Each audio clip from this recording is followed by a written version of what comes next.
আমি এই পৃথিবীর কাছের আকাশটাকে, প্রথম আকাশটাকে চমৎকার চমৎকার তারা দিয়ে সুশোভিত করে দিয়েছি। সুবহানাল্লাহ।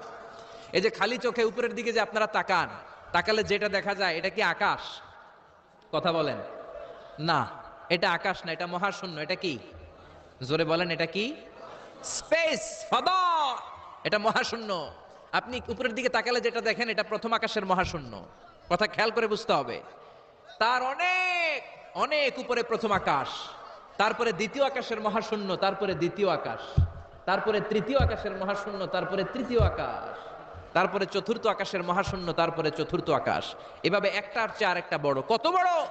বিষ্ণু বললেন তোমার হাতের আংটিটা খুলে যদি সাহারা মরুভূমির উপরে ছুঁড়ে ফেলে দাও, সাহারা মরুভূমির তুলনায় তোমার হাতের আংটি যত ছোট, আল্লাহর দ্বিতীয় আসমানের তুলনায় আল্লাহর প্রথম আসমানটা ঠিক তত ছোট। সুবহানাল্লাহ। বাড়িতে যে বললেন একটার চেয়ে আরেকটা বড়। প্রথম আসমানের চেয়ে দ্বিতীয় আসমান বড়, দ্বিতীয় আসমানের চেয়ে তৃতীয় আসমান বড়, ওইটার চেয়ে চতুর্থ, পঞ্চম, ষষ্ঠ, সপ্তম ওইটা বড়।